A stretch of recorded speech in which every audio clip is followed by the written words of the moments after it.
Ah, sikutegemea kama atafika hivi. Laiti ningeweza kusikiliza ushauri wenu.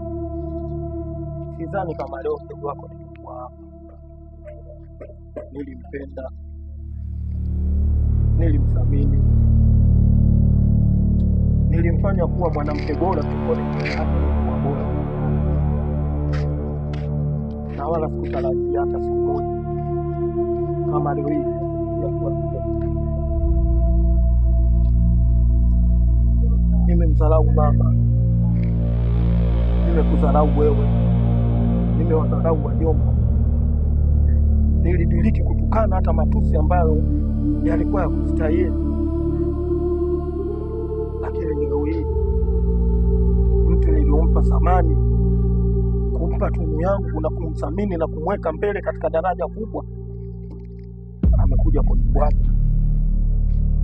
amekuja kuniona mimi sina maana kaka. Lakini bado ulikuwa na stahili ya mdogo wako kunipata na kuweza kuniweka katika njia ya unyoka, na sio kuniacha vile na kuweza kunitupa. Na hivi kama naweza nikakutupia lawama kwamba wewe umeweza kunichangia mimi leo kuwa katika hali kama hii.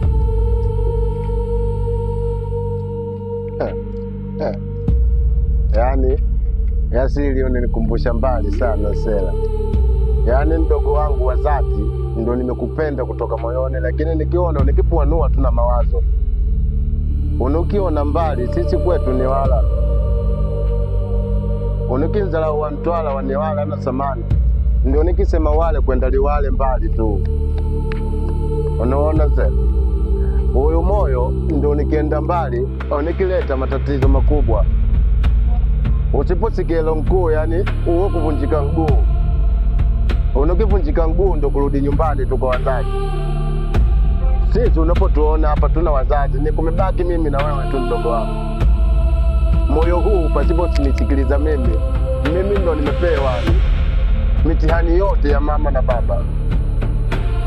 Hii samani ndo iende mbali, unifikirie mimi kwenye mawazo yako. Unikisema huyu ndo bro, ndo kila kitu kwake. Unikileta dharau unikiona ngumu. Vikombe ndani vinagongana. Ukisema wewe tuna mka wako, kwa nini mtele wako? Wewe ndo unikielewa mimi maneno, ungefika mbali sana sikati. Mdogo wangu nitaka nikuache kwanza uone dunia. Hii kizunguka, hii dunia ni kijiji. Majirani, unikigombana na mke wako kila siku, wao ndo kushangilia tu. Unikila vizuri ndani kwao. Unikiona dharau nikileta mtaani hapo watoto wa kike. Yaani kile nikipita naona aibu tu, kile napopita mimi aibu. Wewe shida yako Yesili, kila siku wanasema wewe ukae na wanawake, yani kwa ajili kila siku yani. Una roho mbaya. Unaona maneno mazuri mtaani haya. Leo umezunguka huko ndo umeona thamani ya kaka. Lakini ukupasa kunitupa, ukupasa kuniacha mpaka ili janga linikute. Mimi ni mdogo, nimebaki kuwa mdogo. Ulikuwa unapaswa kuninyosha, kuniweka katika njia inayostahili. Kwani mimi na wewe nani wa kwanza kwa unajua? Ni wewe, sikatai.